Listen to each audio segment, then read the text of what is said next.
My name is Jackie Waldberger with Belmont Village Senior Living.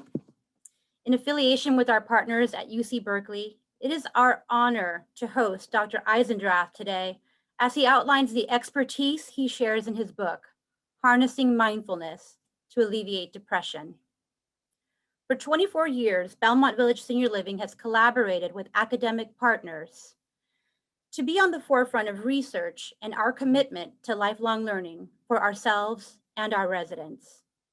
To learn more about Belmont Village, I encourage you to stay on the call after Dr. Eisendrath's presentation. We will have several hundred participants on the call today. Please use your Q&A at the end of the presentation. And if we're unable to get to all of your questions, please feel free to email me at the address provided on your invitation. Without any further ado, it is my pleasure to introduce Carrie Sweeney, the director at UC Berkeley Retirement Center. Carrie? Yeah, thank you, Jackie. It's good to be here. I'm pleased that the Retirement Center can partner with Belmont Village nationally today. Belmont Village is affiliated with UC Berkeley and has been a strong and dedicated partner in creating learning and creative opportunities for retirees locally. And so this national effort is wonderful to be a part of. I encourage you to join in after Dr. Eisendrath's presentation. Jackie will be giving a short presentation on Belmont Village, and you'll be able to learn more about the creative and evidence-based ways that Belmont Village cares for those living in their communities. I have the pleasure of introducing Dr. Eisendrath, who is a clinical psychiatrist and emeritus professor of UCSF, that's University of California, San Francisco, who cares for patients with depressive disorders and leads groups in mindfulness-based cognitive therapy to treat depression and anxiety. Dr. Eisendrath has authored many books on psychiatric disorders and using mindfulness to help alleviate depression. He's the author of When Antidepressants Aren't Enough, Harnessing the Power of Mindfulness to Alleviate Depression. He's also a distinguished fellow of the American Psychiatric Association and founding director of UCSF's Depression Center. I will hand it over to Dr. Eisendrath. Thank you. Thanks, Carrie. I appreciate it. And thank you for having me today. Looks like a great turnout. Let me get my screen up.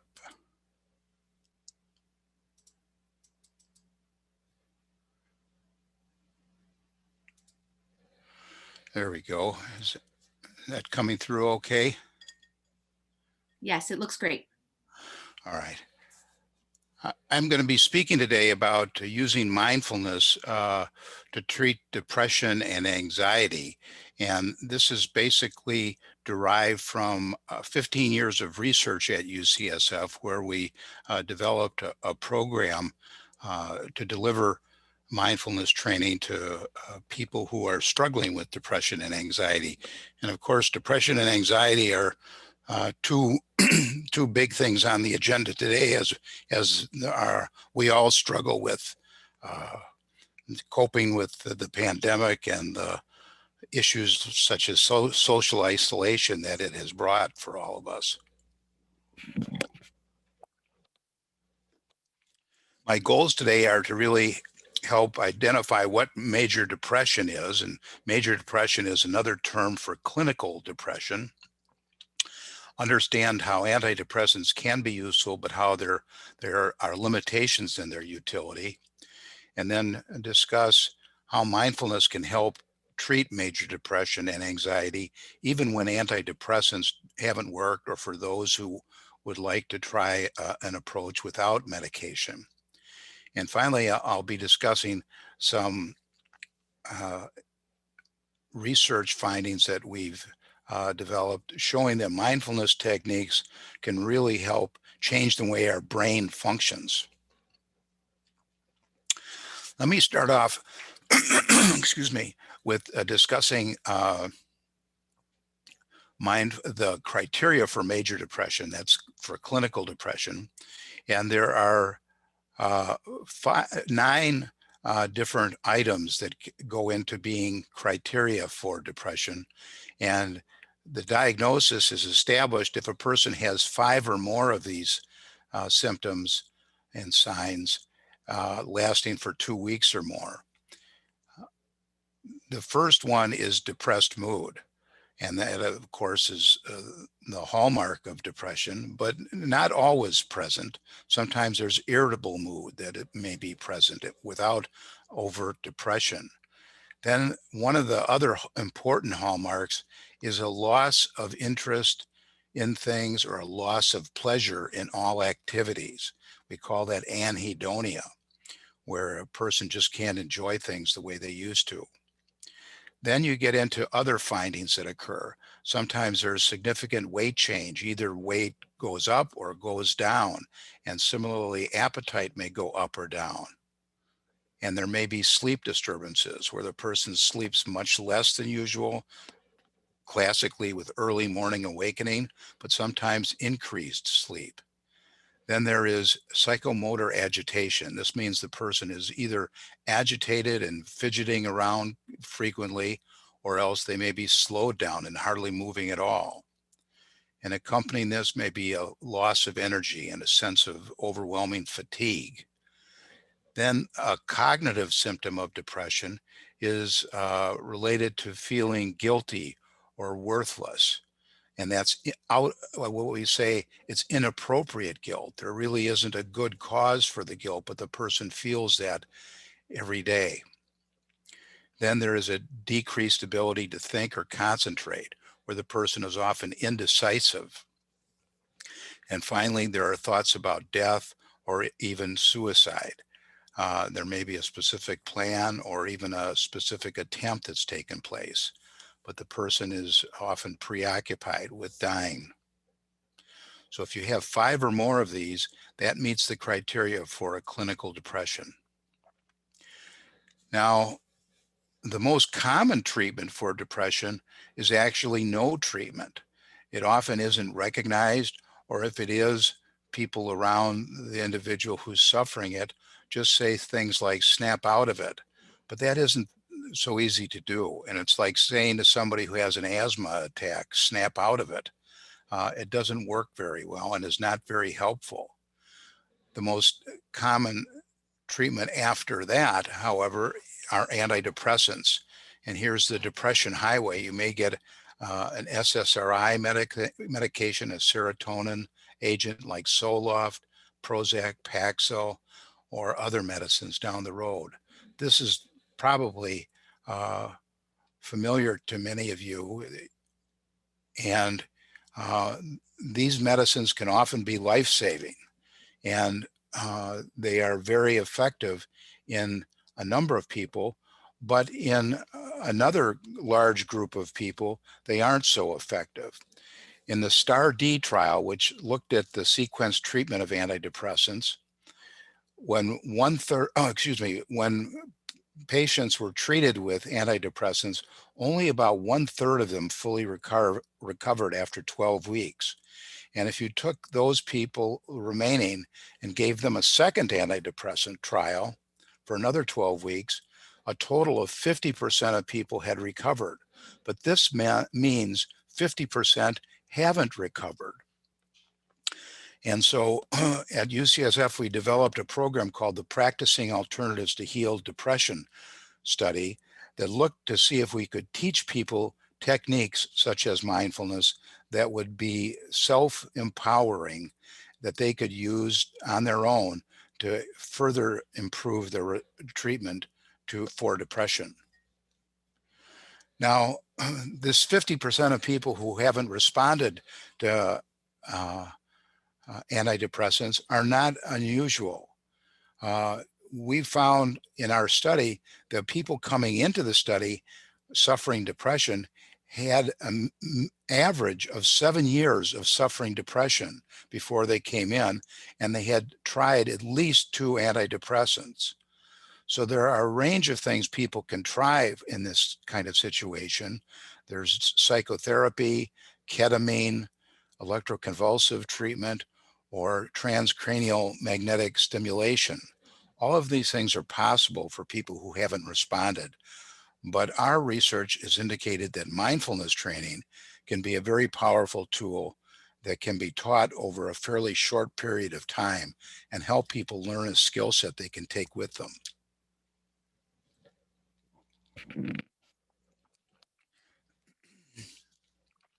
Now, excuse me, what is a mindfulness-based cognitive therapy? It's a blend of cognitive behavior therapy with mindfulness meditation. Mindfulness meditation is an ancient Buddhist technique that was developed 2,500 years ago, and it's been secularized, meaning it can be used by anybody regardless of their philosophy or religion. It doesn't require adhering to Buddhist beliefs. It's really a skill that you can develop. And what's important about it is it teaches people that when they have certain depressive thoughts, like I'll never be healthy again, I'll never get better, I'll fail at whatever I do, I'm not good enough. Those kinds of thoughts are just thoughts. The trouble with depression is the person has such negative thoughts and they tend to believe them as if they're facts.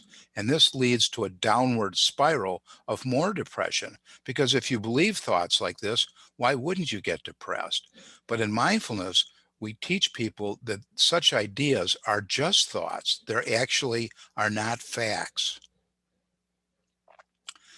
What is mindfulness? Well, at its core, it's being aware of your experiences as you are experiencing them and suspending judgment about them. So you notice what you're doing. If you're focusing on your breath, for example, you're paying attention to your breath as you're breathing, and you let go of other ideas or thoughts and just focus on your breath. Now, typically, mindfulness can be thought of in two ways. In one way, it's a discrete form, such as sitting down for doing a specific meditation, like focusing on your breath or on your body sensations. And the other form of mindfulness is what we call dispositional mindfulness. So the person becomes more mindful in their everyday life. For example, if you're walking down the street, you're paying attention to whatever sensations there are in your feet and in your legs. Or if you're eating something, you're paying attention to what the food tastes like, what the texture of the food is as you're eating it. And these, of course, are things that we don't generally do very much of. We're sort of operating on automatic pilot. And often when we're eating, we're doing many things other than eating. We're talking, we're watching TV, we're reading the newspaper or a book.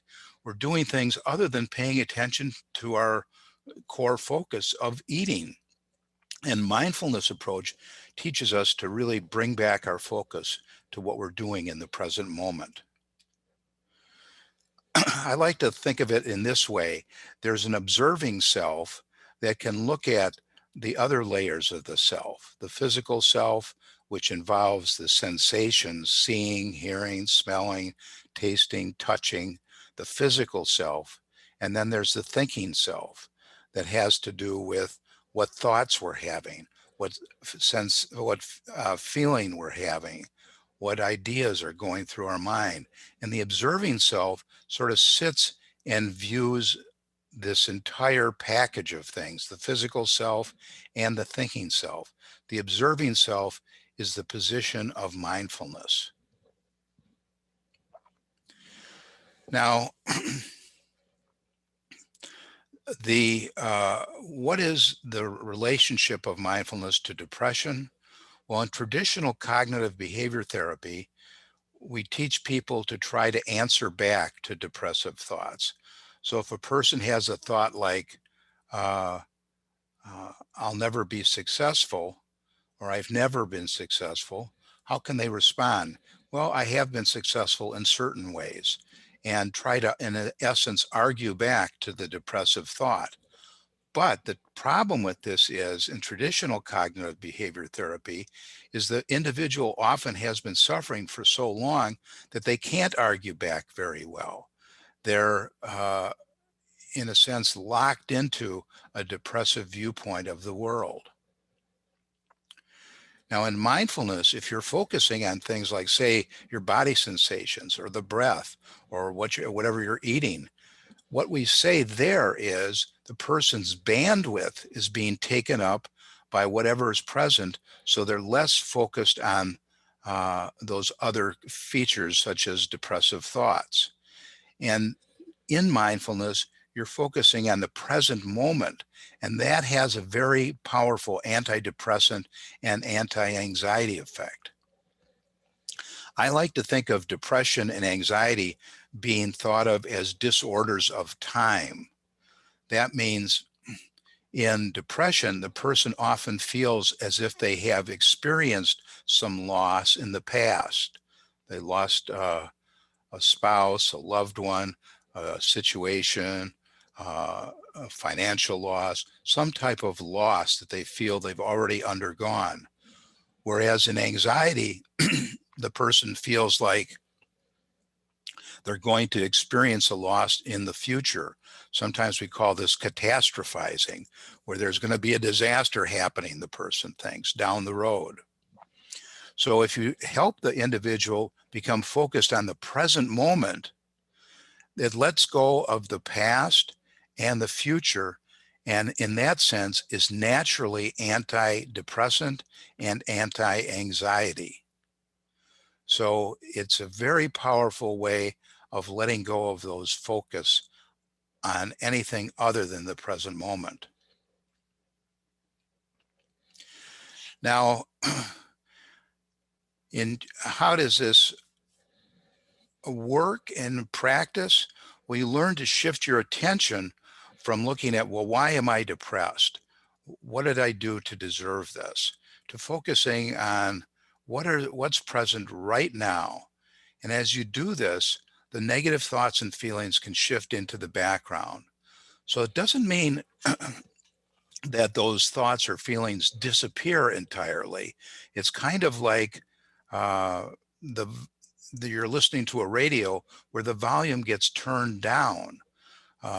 For example, a woman came in to learn how to cope with anxiety, and she said after a session or two, she says, well, I'm still having anxious thoughts, and it's so depressing because I have these continuing anxious thoughts. I thought they would go away. Well, actually, that isn't the way it works. They don't just go away, but your attitude about them can change. So instead of being upset about them, you can say to yourself, there's the anxious thought, but it's just a part of a normal experience, and I don't have to focus on it, or I don't have to feel bad because I'm having it. And the way I like to think of it is like this. If you were in a small town walking down a street, and there is a series of storefronts, and those storefronts had anxious or depressive thoughts in them, typically when you're suffering depression or anxiety, you go into the store and then buy those thoughts and bring them home with you and believe them. But when you're being more mindful, you walk down the street and you can notice those thoughts being in the store windows still, but you don't have to go in and buy them. You can continue walking down the street. And it helps, of course, once you're able to notice those thoughts, that they're just thoughts. So, for example, if a person has the idea when they're depressed, I'm not a good person, which is a typical thought in typical feeling in depression, actually what they're doing is having the thought they're a no good person. And they can actually start to distance themselves, what we call decenter from those thoughts. So when you have the thought, I'm not a good person, that's just a thought. You don't have to believe it. You just notice it coming into your consciousness. And then you can have that decentered view of it, that observing self that I mentioned a few slides back, where you're able to observe it, but you don't have to buy the thought and accept it as true. Now, how can these techniques be used in depression? Well, often depression and anxiety are recurring or relapsing conditions where the person does better for a while, and then something may come up and they have another episode. And it tends to be a very recurrent illness. And I'll say more about that in a few more slides. But it's important for people to recognize when they're having an episode of depression, for example, that it's not a personal weakness or a moral failure. It's just like if you had diabetes and you have an exacerbation, you wouldn't say I'm a weak person for having an episode, or if I had an asthma attack, it means I'm a bad person. It's part of the syndrome where it recurs over time. Winston Churchill embodied this approach. He used to talk about when he would have his depressive episodes, he would say the black dog is back today. And he would deal with it in various ways, including going out in his yard and laying a brick wall.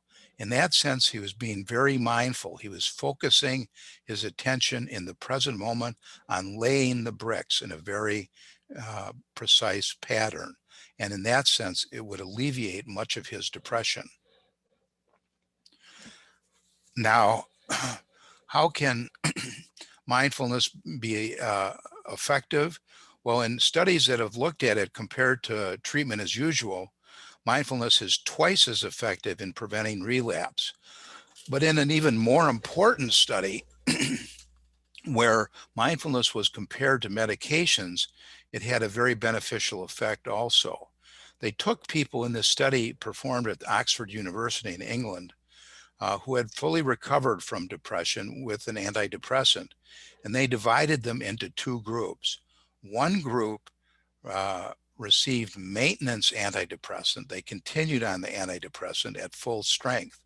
The other group was taught mindfulness over 8 weeks and then tapered off of the antidepressants. And what they then did was follow the people for 2 years to see who relapsed. And what they found was the mindfulness training was just as good as preventing relapse as the antidepressants were. And for people who had severe depression, it actually appeared to be better. So these techniques of focusing your attention, decentering, distancing yourself from depressive thoughts and feelings, and also learning to become more compassionate towards yourself can have very powerful effects. So instead of being critical of yourself, which often occurs in depression, you can say, I can be kinder to myself. I can forgive myself for even being depressed. It doesn't mean I'm a bad person. It means I'm having an episode. Can anybody learn mindfulness? Well, I like to say if you can breathe, you can be mindful. It's a skill that you can learn, just like learning to play the piano. You don't start off playing a concerto, but you can start off by learning simple mindfulness techniques and slowly build up your mindfulness muscles, as it were. And incidentally, some people have the idea, well, I have to sit for 30 minutes or 45 minutes a day to be effective.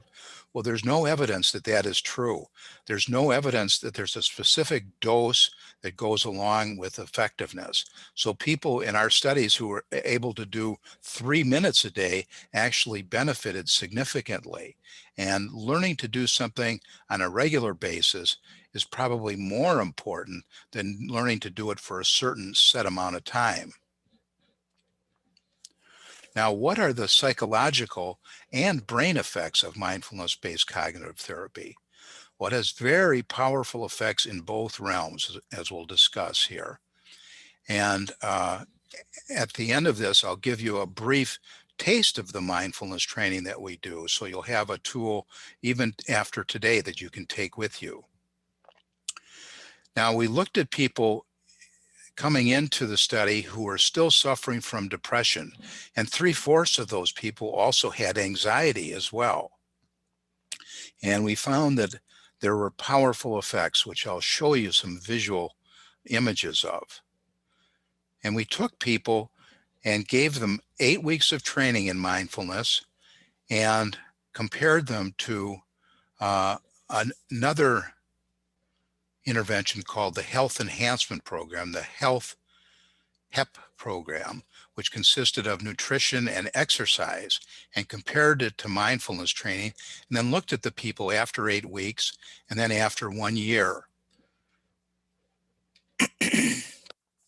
And these people were pretty well educated. They had almost, on average, completed over 15 years of schooling, and they were largely female. And female depression populations tend to be predominantly female. There are males, but usually 2/3 to 3/4, and that's what we found were female. Now, you don't have to look at all this slide. It's a lot of numbers, but the important thing is this. If you look at people, the length of the current depressive episode was 84 months in both, essentially 80 months in both the mindfulness and the health enhancement program samples. So this means that these people have been suffering for about 7 years.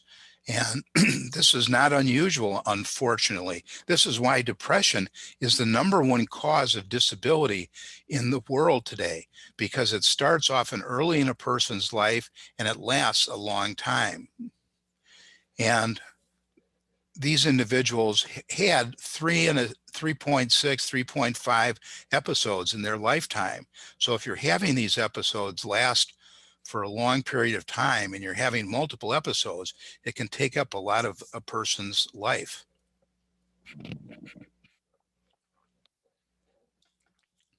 What we found is this. The mindfulness training reduced depression levels very significantly compared to the health enhancement program. The scores, the percent reduction in depression were significantly greater, and the treatment response was significantly greater in people who had mindfulness training. So this meant treatment response is a 50% or more reduction, so a very large increase in the reduction of depression levels. And we looked at even people who had a complete recovery and found again that the mindfulness training had more complete remission than the people getting health enhancement, although this was only a trend and didn't reach absolute statistical significance. So in summary, what we found is that depression levels, rumination levels, and anxiety levels decreased with mindfulness training, and that self-compassion levels went up and mindfulness levels went up. If you want to find out more about this, you can go to my website. And incidentally, my website has a button on it you can press for audio files, and this will take you to the kinds of mindfulness meditations that we used in our program and still use. And they're available for free. You can either stream them online or download them, so you'll have them whenever you want, but they're available for free. Just press the button towards the bottom of the page where it says audio files.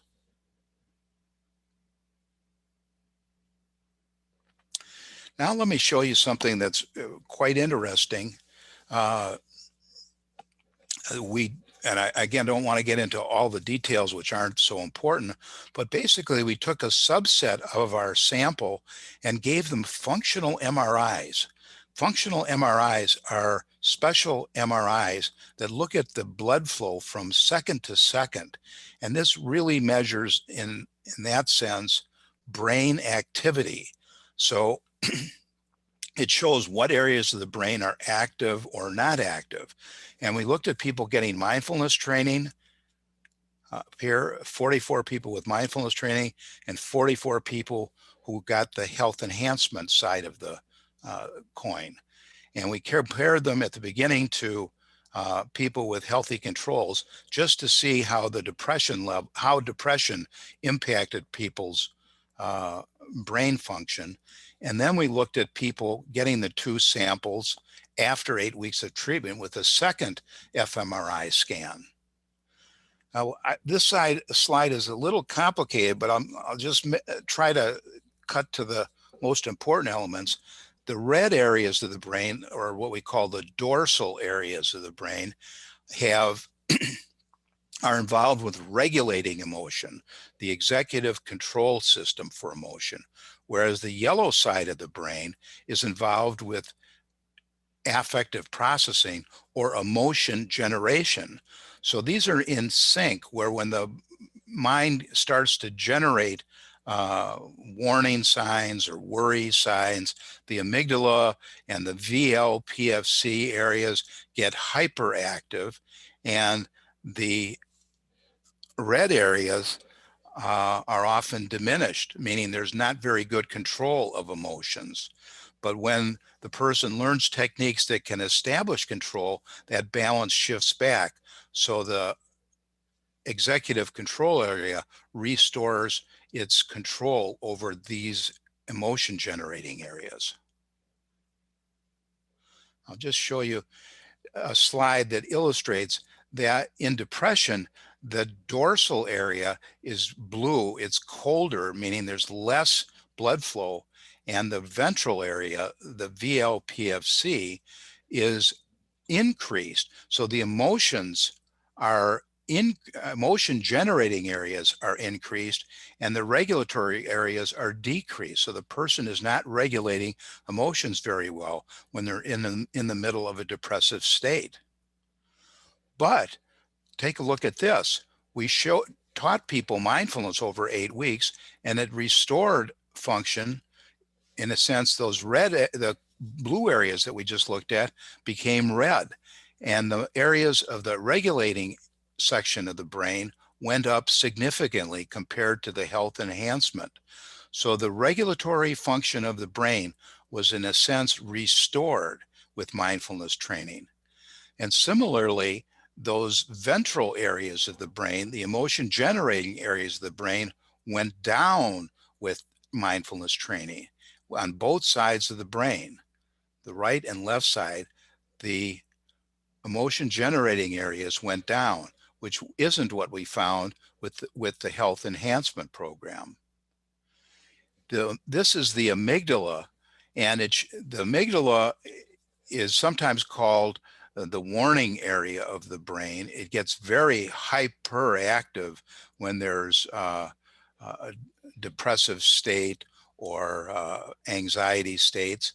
And what we found was, with training, the amygdala was turned down, and you can see it here. Compared to this is the health enhancement program. There wasn't any change in the amygdala, but with the mindfulness training, it went down substantially, meaning those emotion generating areas of the brain went down.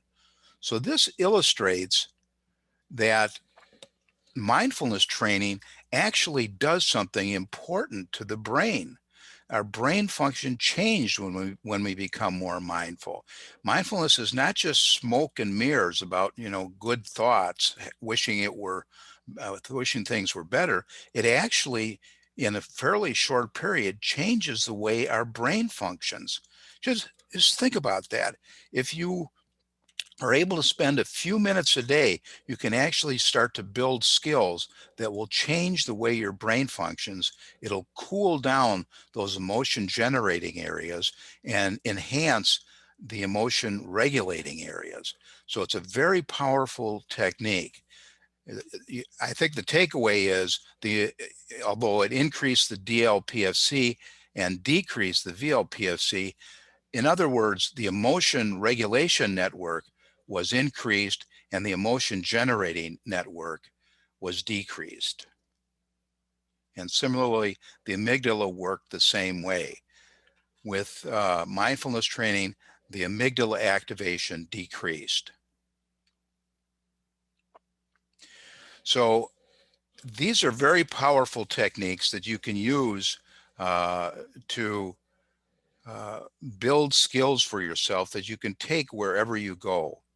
And most of the findings that I've described here are in my book. I'll show you the cover in a minute, and also on my website. And there's something that many people have learned, and they're skills you can use wherever you go. So we'll go through one of them in one moment. Let me just show you the book, and it basically walks you through our 8-week program. And for each session, each chapter of the book, there's a meditation that goes with it that's available for free on the website. So if you get the book, be sure to familiarize yourself with the website so you can work in tandem with the book and the meditations.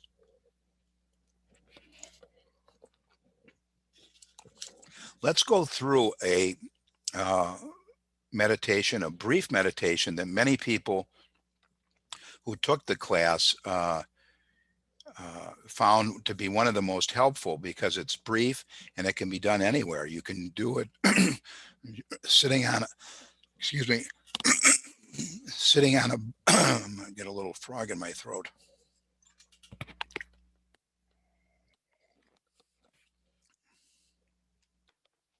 You can use it sitting on a bus somewhere, or if you're sitting on hold on line waiting for technical support or waiting for anything else. It's something very easy. We call it the 3-minute breathing space. And if you'll get yourself in a comfortable position in the chair you're in, we'll do it right now. It's 3 minutes, and it's something you can take with you wherever you go or use throughout your day. If you find yourself getting stressed or anxious, it's something you can use quite readily. And so if you're sitting there in your chair, you can let your eyes drift shut if you're comfortable, or else gaze softly in front of yourself if you prefer that. But beginning with this, there's really 3 parts to it. The first part is the open part of an hourglass, and then we'll narrow from the wide open hourglass to a very narrow point, and then we'll expand outward again. So we start with a broad awareness, focus down our awareness, and then broaden our awareness out. So beginning with a large awareness, focusing on what sensations are present as you sit there. Notice the sensations present in your back, your pelvis, your feet, any contact points that your body makes with the chair that you're in, your arms. Just noticing the sensations that are present throughout your body as you sit there right now.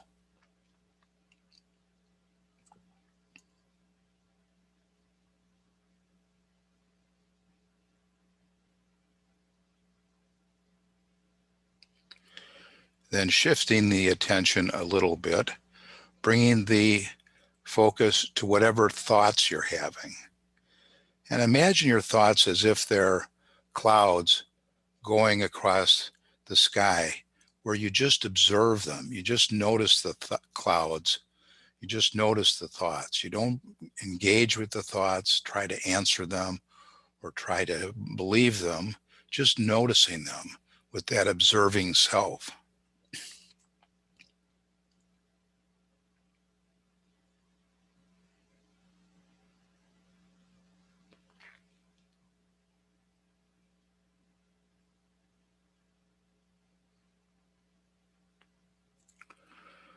Then shifting the attention again, this time to whatever feelings are present, whatever kinds of emotions. There may be happiness, sadness, anxiety. Just noticing whatever is present and accepting it as it is. That's the essence of mindfulness. Noticing what you're experiencing as you're experiencing it, and accepting it as it is.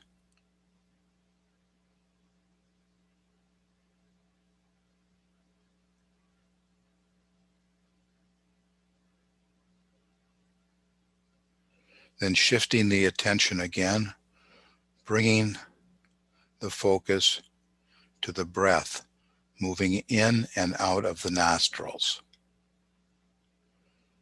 Just noticing the airflow as it goes in and out of the nostrils. Narrowing the attention from the broader areas we just looked at to just the single point of attention on the breath. Notice, for example, is the temperature of the air current moving in different than the air current moving out, or the same? Just noticing the breath. Is there some slight turbulence at the tip of the nostrils, or no?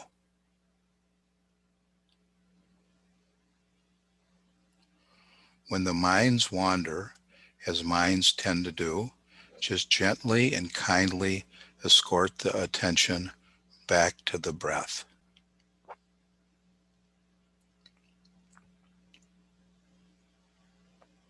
Congratulate yourself when you notice your mind wandering. Ah, mind wandering. And then gently escort the attention back to the breath, moving in and out of the nostrils.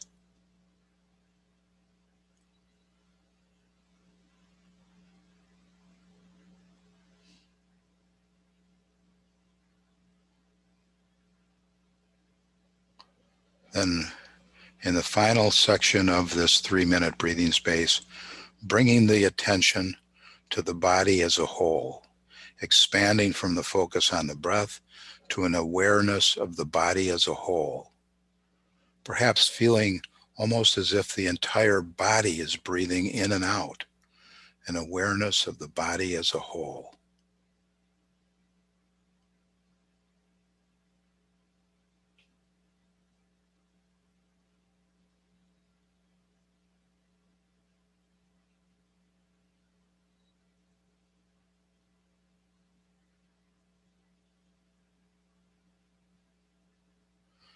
Then when you're ready, you can gently and peacefully bring your attention back to the room.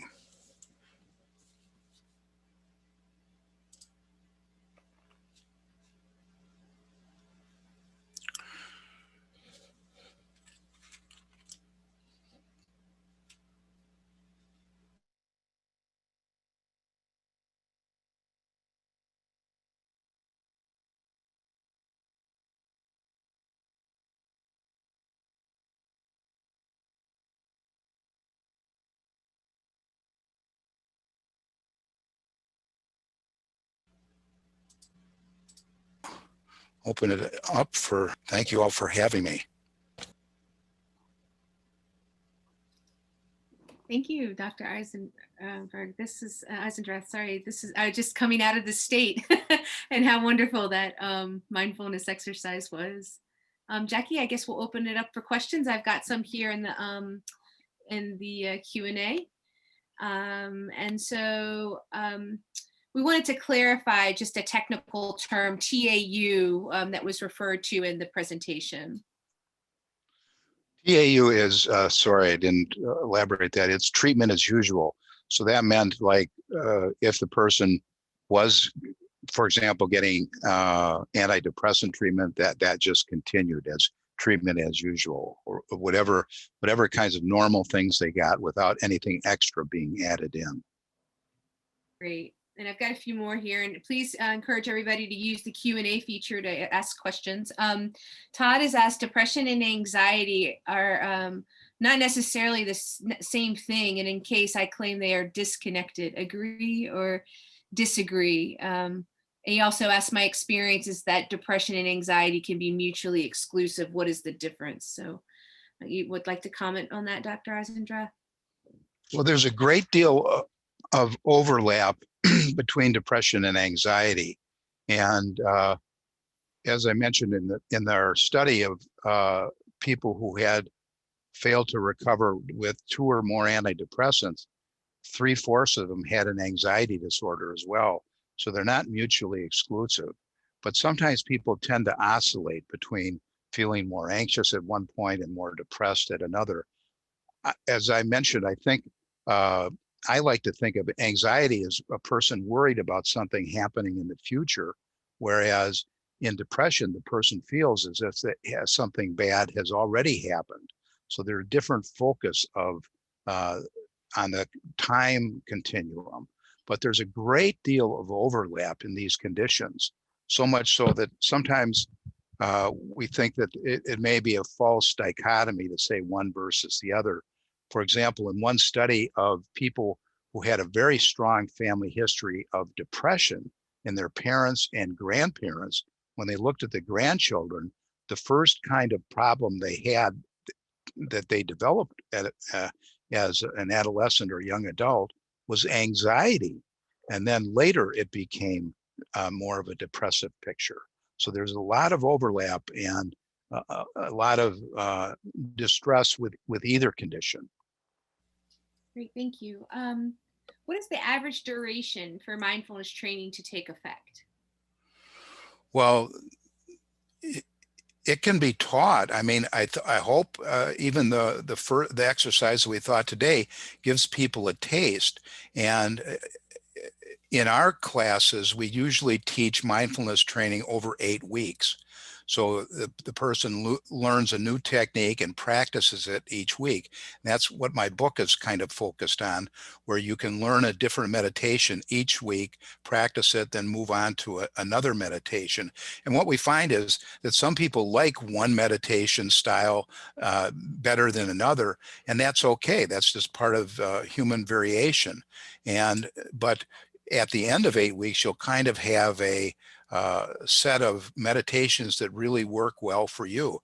Like some people like the 3-minute breathing space as their favorite. Some people like one we call the body scan, where they pay attention to body sensations as they kind of walk through their entire body, focusing on different parts. It just depends on the individual. Some people like a walking meditation. And if you're suffering from agitated depression, walking, some movement related meditation like walking or yoga may be very helpful for people. So it really depends on the individual and what kind of state you're in and how you like to focus. Wonderful, thank you. This is a question about, they said they've been told by a professional that they were clinically depressed, but they've never were told the difference between that and just normal human reaction of when life gets hard. What is the difference? Well, everybody suffer when they suffer a loss. Say if you lose a loved one, for example, sad mood and grief is normal. It's not pathological at all. And having feeling blue at times in our life is normal also. But depression is when those symptoms that I put up at the beginning are lasting for 2 or more weeks. And in the study that I showed in our research, the people had these episodes lasting for years. That is not normal. And when a person has these lasting for several weeks or more, we start to be concerned that they're suffering clinical depression. And one way you can, a little tip, I'd say, to help differentiate depression from normal sadness is how you feel about yourself. In depression, the person feels very critical of themselves and very negative about themselves. How do you, I mean, when you ask a person like that, how do you feel about yourself? They typically say, I'm a bad person. I'm a complete failure. I've never been good at anything. Even when that's obviously not true. Before they had the episode, they were functioning fine. But when they're in the middle of that state, that's how they feel about themselves.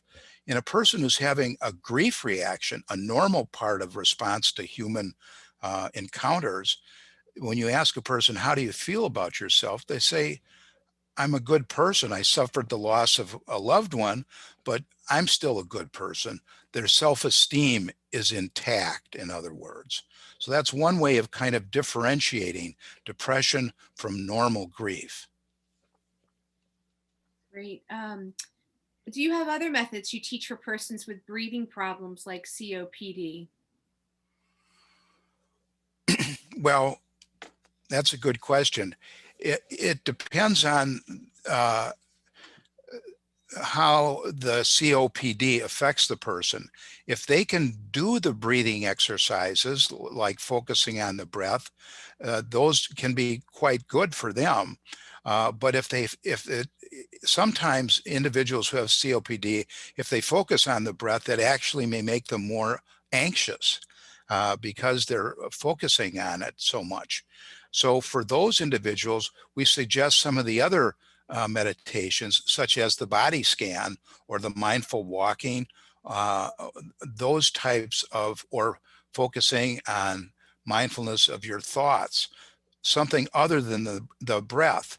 Because if the focusing on the breath makes them more anxious, then we shift to focus on something else. So the body scan, for example, is often a favorite of people who have some respiratory issues, and it can be quite helpful.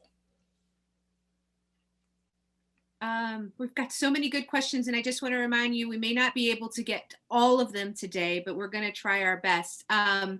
So the next one is, let's see.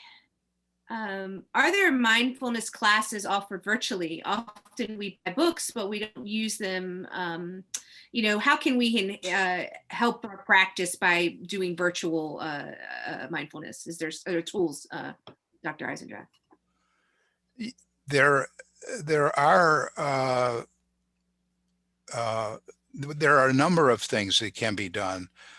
If you look for mindfulness-based cognitive therapy, or MBCT, or mindfulness-based stress reduction, MBSR, you'll find there are a number of websites that offer it, often produced by mindfulness centers around the country and, in fact, around the world. So there are courses like that, formal courses over 8 weeks that you can sign up for. There are also apps that you can get for your smartphone. There are a number of programs. For example, there's one called Headspace, one called Insight Timer, one called Calm, and over 900 other ones that are available. And most of them are free initially. And then if you decide you want to take a specific course, you can you pay a subscription fee. But you can get a good taste of them by going into the app and signing up for using it, and those can be quite effective, and they're a good way of most of them, for example, with Insight Timer, you can adjust the amount of time that you're meditating for anywhere from a few minutes to 45 minutes. I don't recommend anybody really start off doing a 45-minute meditation, maybe even at any point, but it's there if you want it. But you can set it for a much briefer period of time and build up your mindfulness skills using fairly brief meditations. But the same ones are available, actually, many of them are on my website, Stuart Eisendrath, one word.com. Okay, great. Maybe one of us can put that, Lauren can put that into the chat box, stuarteisendrath.com. I think you can find your book there, and as well additional tools. If we want to take just one more question, Jackie, it's about 11 o'clock. And this is to reinforce, once we get doing mindfulness, is there a prescribed frequency to get a good routine started? I would say I would do it in some manner at least once a day, whatever you're doing. There is no specific dose response curve where we say, like with a medication, you have to take so much medication to get the effect. With mindfulness training, so far, we don't know of a specific time period. I'd say at a minimum, doing a 3-minute breathing space every day would be a a low threshold to get above. And if you can do the 3-minute breathing space several times a day, and we like to recommend it, for example, that a person does it on a prescribed frequency, like say twice a day, morning and evening. And then if they get a stressful period during the day, do the 3-minute breathing space then. What that does is it pulls that person into the present moment, because if you're focusing on your breath, you're not focusing on worries about the future or regrets about the past. You're just focusing on the present moment, and it takes up your mind's bandwidth. So you're focusing just on the present moment, and you're letting go of those problems in the future or the problems from the past. So 3 minutes a day, I'd say, would be a minimum. This is great. I recognize we're just over the 11 o'clock hour, and we've gotten lots of comments about thank you for this. This should be taught in elementary, high school, really valuable information. Super good feedback for today's presentation. There are a number of other questions, but we're going to mind people's time this morning and go ahead and shift over. Lots of thank yous, though, Dr. Eisendrath. Really appreciate your talk today. Well, thanks for having me. I appreciate it. And good mindfulness to all of you. Thank you. Jackie? Thank you, Dr. Eisendrath. Thank you so much for sharing your expertise and your awareness with us today. Okay, thank you. So, Carrie, I think it would be okay if we go ahead and talk a little bit about Belmont Village for anybody who wants to stay on the call. I know people are dropping off. We didn't make another announcement, but if you're still on the call and you'd like to learn a little bit more about Belmont Village, I encourage you to stay on for a few minutes, please. Here we go. Thank you for joining us today to learn more about Belmont Village. In my career, I have assisted thousands of people who have made the transition in moving from home to senior living. I have personally been in the middle of so many stories, and everyone is different.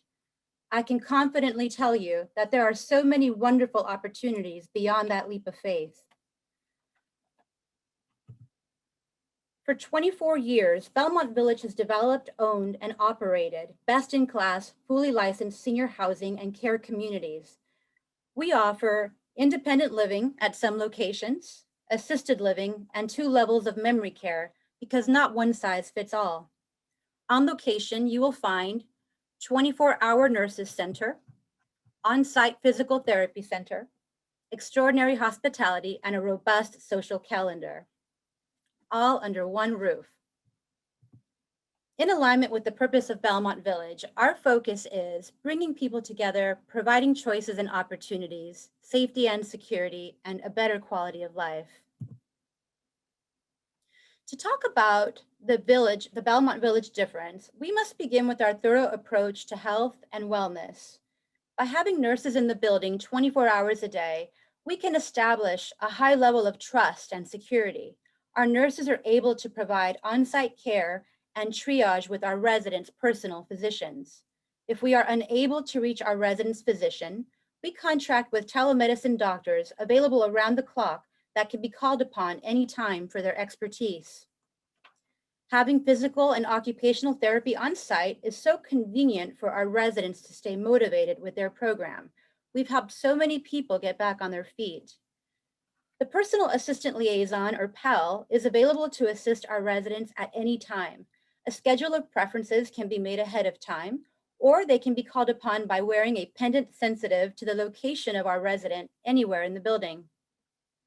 In the current climate, we have gone above and beyond with our COVID-19 testing capabilities for our employees, our residents, and our visitors. We are continuously testing to look out for those asymptomatic cases. Our residents also have the added security that each one of our visitors has to check in through a kiosk. Not only can we account for who has been in the building at any time, our kiosk is tied to a national database for criminal background check. We leave no stone unturned. We take the whole person approach in providing service. First is the foundation of safety and well-being, and then we can focus on engagement, making new friends, and enjoying ourselves. In conjunction with our passion for safety is our passion for hospitality. The Belmont Village way is to provide choices. We offer exceptional dining with dozens of healthy options, full-service hair and nail salon, and complimentary transportation 7 days per week. In consistency with choices in hospitality comes choices in things to do. Take a quick glance at our calendar. What I want you to take away from this is that there are so many things to do and that our residents can count on punctuality. Our residents can plan ahead and arrange their schedule to be sure they don't miss their favorite class. We pride ourselves in offering a variety of classes led by professionals, masters of their craft. Whether our residents are beginners or advanced, they will get something out of the class. Whether you want to kickstart fitness or do group exercise or one-on-one exercise, you can rest assured you're in good hands. Develop the artist in you, potentially join an art show. I was actually very surprised to see some residents that don't join other things attend this class regularly. There's something for everyone. Celebrating cultural diversity, staying intellectually stimulated. Perhaps you are more of a film buff or an opera aficionado, excuse me. Seeking out adventure or bringing the party to you. Maybe you are up for an excursion. Our excursions are designed with seniors and safety in mind. We always take plenty of staff and even extra wheelchairs in case someone gets tired. And for those who stay back, we offer a wide variety of on-site performances. We have students come in for intergenerational activities and, of course, our highly attended lectures. What about our residents that need a little more attention due to short-term memory loss? The Circle of Friends is a small club within our assisted living. It is not any secured memory care. This club is designed to improve brain health by encouraging the right nutrition, physical exercise, mental workouts, a strong social network, and developing a new sense of purpose. I can't tell you how many times someone moves in who doesn't know their potential, and this group really opens up a whole new world. They have the most fun of anyone in the building. Life is not always about fun and games, although there is a time for that. Our residents in our secured memory care are given the satisfaction of exercising their potential to their fullest extent. I witnessed this amazing transition for residents who initially did not want to engage, slowly find that they are quite capable of joining and enjoying themselves. You really have to see it to believe it. Disguised as fun, we target critical thinking, learning new things, long-term memory recollection, and analytical solving. Coming from someone with 2 left feet, I am particularly amazed at the memory body movement. Can you see the picture at the top center of the screen? With time, all of our residents are able to follow the routine. Our innovative programs could not have been designed without the long-standing tradition of collaborating with academic institutions to help advance the field of gerontology. This is not senior living. This is living. Take a look at these beautiful buildings, all built with institutional grade construction. They have the highest quality and safety features. Here in California, we especially appreciate the protection against fires, earthquakes, and rolling blackouts. At Belmont Village, we like to keep the lights on. Our buildings have won awards for design and architecture. Take a look at these beautiful spaces. The results of doing the right thing shows. By being a purpose-built community, we have set new standards in resident satisfaction. Take a look at these numbers for resident and family satisfaction. Industry-wide, we score about 82%. This is not Belmont Village, while Belmont scores a 93.2%. Resident loyalty, general industry is 80.7%, Belmont Village, 93.8%. Healthcare needs. This means I feel my healthcare needs are being met. Industry standard is 82.6, while Belmont Village 93.9. And meal enjoyment, which is really difficult to satisfy everyone. Meal enjoyment across the industry is 57%, while at Belmont Village we boast 25 points higher than industry standard at 87.7. We cannot be a great place to live without being a great place to work. Belmont Village is ranked in Fortune's best places to work in aging services. Today, we boast more than 4,000 employees nationwide. I'd like you to meet the woman behind it all, the mama of Belmont Village, as we like to call her, our founder and CEO, Patricia Will, who built Belmont Village as the kind of place we would choose for our families and ourselves. In 1997, Patricia opened the first Belmont Village in Houston. Here she is joined by her 2 sons in the ribbon-cutting ceremony. To the right is a picture of her mother-in-law, Josephine Will, who helped inspire the creation of Belmont Village when she was diagnosed with memory loss in 1994. Patricia's return on investment has been priceless, as her purpose-built communities have been called home by each of her parents. To her left, we have Patricia with her father-in-law, Ed Will, Patricia's parents, Laurino and Jacqueline, with their first great-granddaughter, and to her right, Jacqueline at 92 with her great-granddaughter. Today, Belmont Village has grown into a national provider, not striving to be the biggest, but the best. 31 best-in-class operating communities in 7 states and Mexico City, all built, operated, and owned by Belmont Village. 2 communities are currently under construction, and 5 are in the pre-development stage. To get more information about a Belmont Village near you, please reach out to our family advisor, Jamie Donnelly. Her phone number is 844-706-CARE or 844-706-2273. Thank you all for attending our wonderful presentation, and we hope to have Dr. Eisendrath back again soon. Have a wonderful day.